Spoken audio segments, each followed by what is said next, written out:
మిత్రమా, నీ కళ్ళ ముందు ఏదైనా ఘోరం జరుగుతుంటే నాకెందుకులే అనుకుంటూ ముందుకు వెళ్ళకు.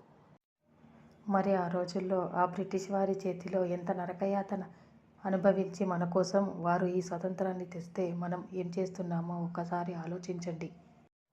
మరి ఆ రోజుల్లో వాళ్ళు కూడా ఇలాగే ఆలోచించి ఉన్నట్లయితే మనం ఈ రోజుల్లో ఎలా ఉండేవాళ్ళమో ఆలోచించండి. ఎందరో త్యాగమూర్తులు తమ ప్రాణాలను బలి చేస్తే మనం ఈరోజు ఇలా ఉన్నాం.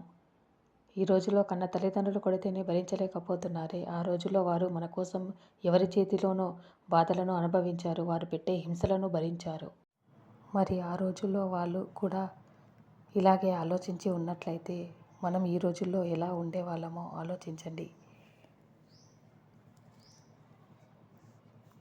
ఈరోజు మనం కట్టె నిండా నిద్ర, కడుపు నిండా తిండి తినేవాళ్ళమా, మేడలు మిద్దెలు సంపాదించుకునే వాళ్ళమా ఒక్కసారి ఆలోచించండి. ఆ రోజుల్లో వాళ్ళ స్వార్థం మనకు స్వతంత్రం తేవడం, కానీ ఈ రోజుల్లో స్వార్థం మన సాటి వారిని మోసం చేసి సంపాదించడం తప్పితే సహాయం చేద్దామన్న ఆలోచన ఏ ఒక్కరిలో కనిపించదు. ఇందుకోసమేనా వారు కష్టపడి స్వతంత్రం తెచ్చింది.